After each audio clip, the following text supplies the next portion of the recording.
Hello and welcome to this episode of the Reablement podcast, where Keep Able are talking to a range of people who have experience with using Reablement and will explore how it all comes together and why it works. I'm Alison Vella from Keep Able. I'd like to welcome my two guests today. I have Jasmin Higlett and Lisa Bird from St John, Queensland. Welcome to both of you. Thanks, Alison. Thank you. We first met at a conference last year, straight away sharing stories about our love for Reablement, and here we are today. So tell me about your experience and your roles. So we'll start with you, Jasmin. Yeah, so I'm Jasmin from St John, Queensland. I am the Client and Community Engagement Manager. So basically I get to talk to members of the community about the good work that we do at St John, particularly within our community services. I also look at things that affect our clients, and Reablement and wellness is one of them as well. So I have a background in health science, in public health. So wellness and Reablement is very close to my heart, and making sure that people stay independent, healthy and active and living their best lives.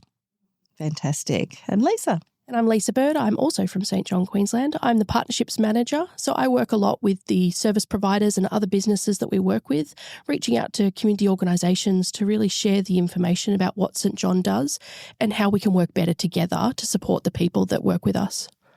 Fantastic. Love that. Work better together. That's what we're here to talk about. So tell me about St John, Queensland and the services you deliver. So St John as an organisation has been around for a very long time, started in Jerusalem, made our way over to Australia around 140 years ago and made our way to Queensland about 120 years ago. Wow. So we have a very long history in the Australian space. We love really supporting people, and that looks different in all states and territories. But here in Queensland, we have a few arms of our organisation. The one we're here to talk about today is our community services team. And really we support people in the community across Queensland to help make their lives better. That's the nutshell version, isn't it? Perfect. How we do that is we do community transport, we do social support, we visit people in their homes and aged care facilities, we talk to people over the phone, and we just really try to make sure that they're living the best life that they can. Fantastic. How many clients do you work with? And that's probably a bit of a loaded question. Very loaded question. So at the moment, we have over 2,600 clients.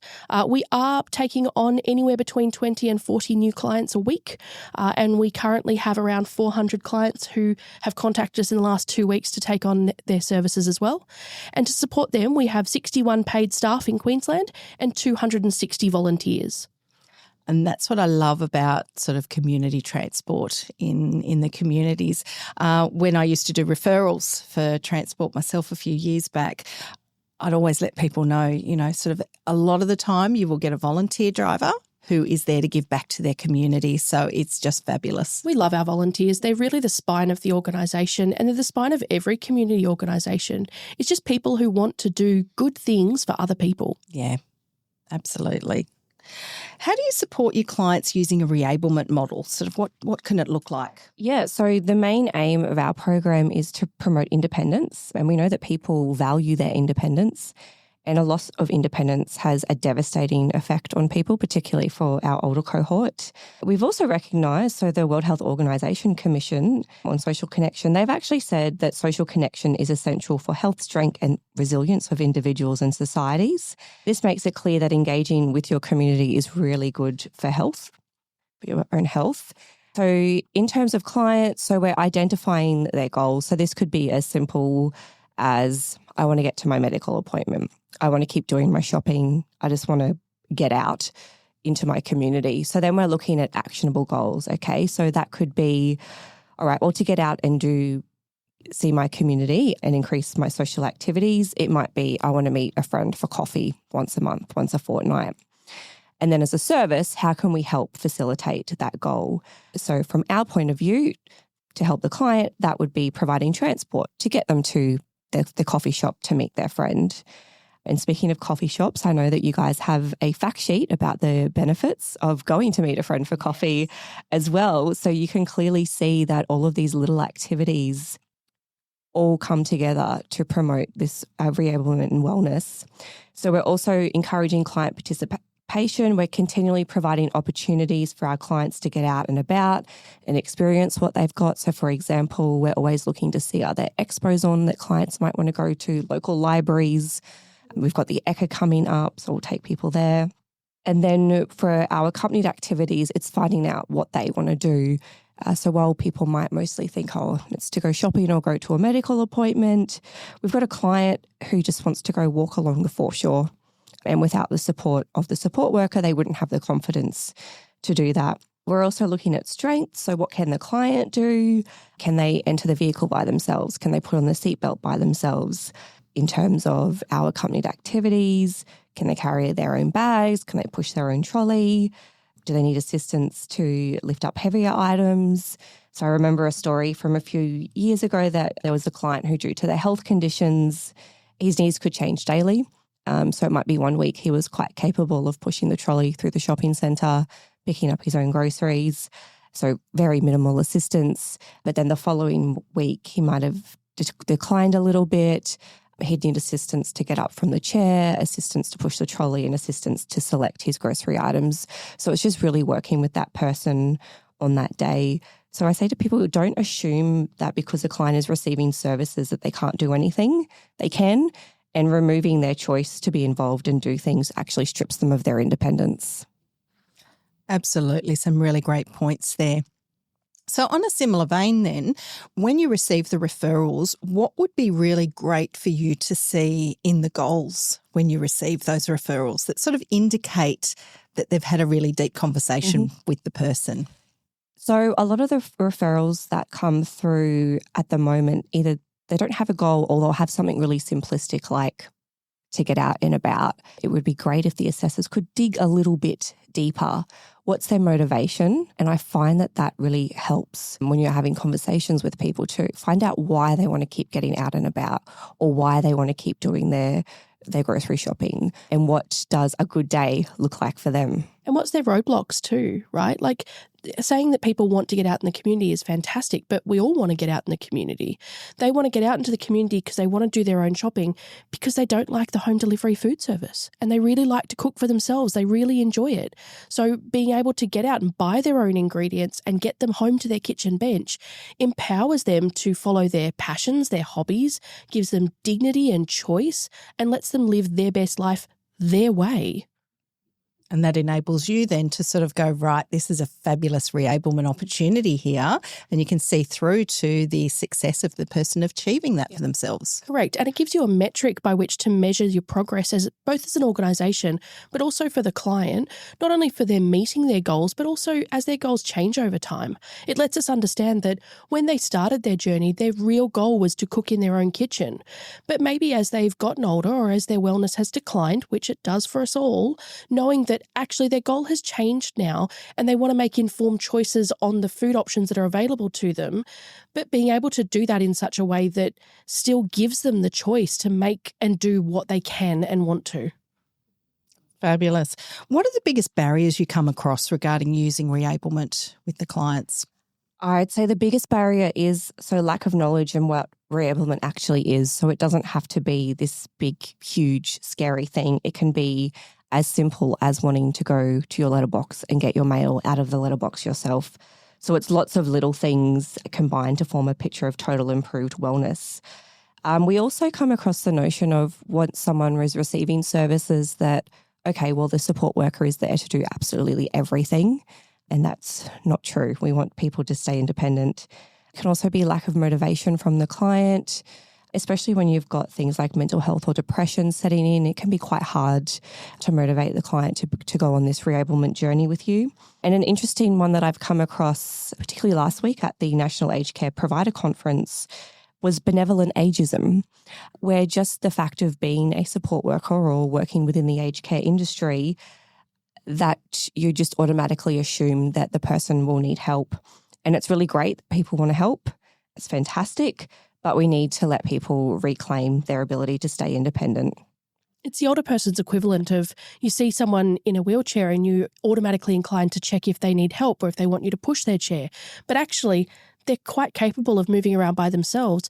It's no different with older persons and people looking to live in that older space, that they can still do the things for themselves, and it's empowering to do so.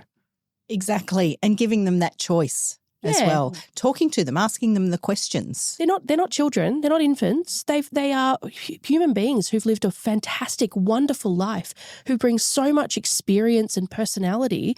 They shouldn't be stripped of that just because they got old. So what sort of methods do you use then when you come across those barriers? Yep. So mainly education about what reablement is and what it means at all levels, particularly so for staff, for clients, for their family members and carers. Explain the benefits of reablement. And I think you need to actually translate it into practical examples. So could be entering a vehicle by yourself, putting on your own seatbelt, compared to needing assistance to get in the vehicle, needing assistance to put on the seatbelt, needing assistance to get out of the vehicle. So that kind of thing in terms of our accompanied activities. So being able to pick up the groceries of your choosing, or if something is too bulky, well, maybe you pick the item that doesn't weigh as much. So things like that. So small modifications just to make your life easier and to stay independent. Fantastic. Can you give me an example of a client story where reablement was used? And in our past conversations, I know you've got 1,000 of them. There's many. Oh, there's lots of stories. So one of the ones that stands out for me the most, this was many years ago, around when I first started working for St. John. There was a lady who registered with us, and she had to go to an eye specialist every 6 months and get these eye injections. And she was terrified. And transport was a barrier. And she just didn't like it, didn't want to go. But if she didn't go, her health would decline. And then she would potentially go blind, which would affect all sorts of things. And I remember they had this interview with her, and she was talking about the simple act of transport just to get to these appointments and what that achieved. And she developed this really quite good relationship with the driver at the time, who really calmed her fears. And she said it became, instead of being nervous about these appointments to get these eye injections, she actually started to look forward to them because she wanted the chance to chat to the driver. So anyway, so she ended up going to these appointments, getting these injections, helping with her eye health, but also then getting that social connection with the driver. And it turned for her what was a scary situation full of unknowns into this quite positive situation where she knew she was looking after her health, and she was getting the chance to socially connect with someone at the same time. So it gives me the warm and fuzzies, those type of stories. We do love the warm and fuzzies. I've got two that really stick out to me. I've been with St. John now for a little over 5 years, and there's two situations that always jump to mind.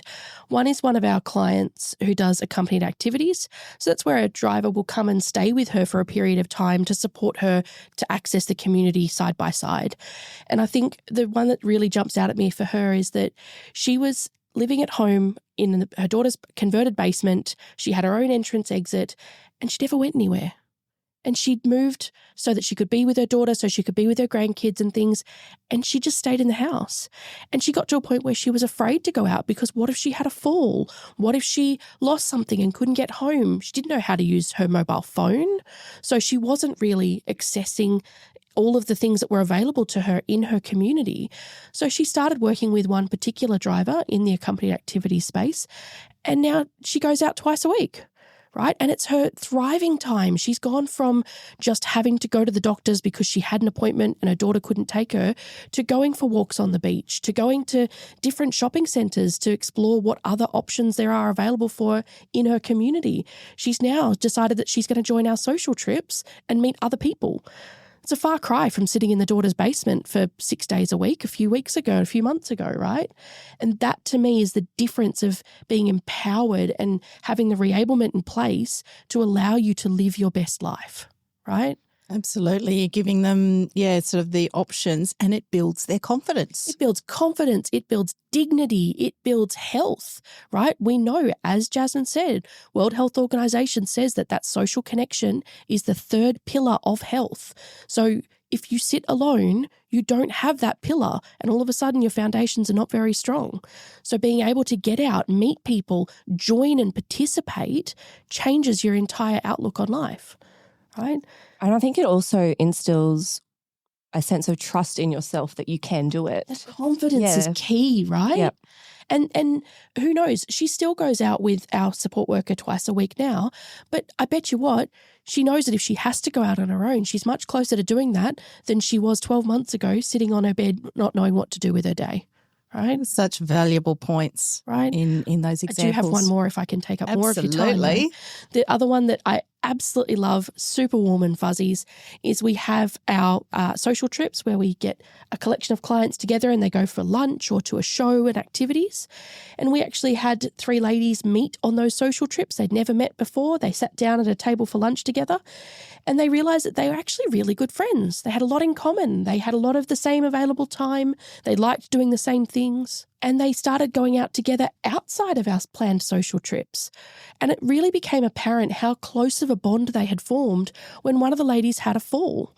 And so she's ended up in a rehabilitation facility while she's learnt to walk again and while she has to redevelop her physical health.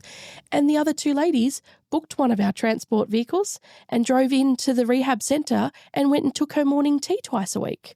And all of a sudden, she's gone from a situation that we know statistically having a significant life-altering fall changes everything about the progression of your social well-being to not feeling isolated and alone at all. She had these lovely ladies using the St John Transport service, able to come in and spend the time with her and maintain that connection and get her home. And when she got home, she wasn't alone.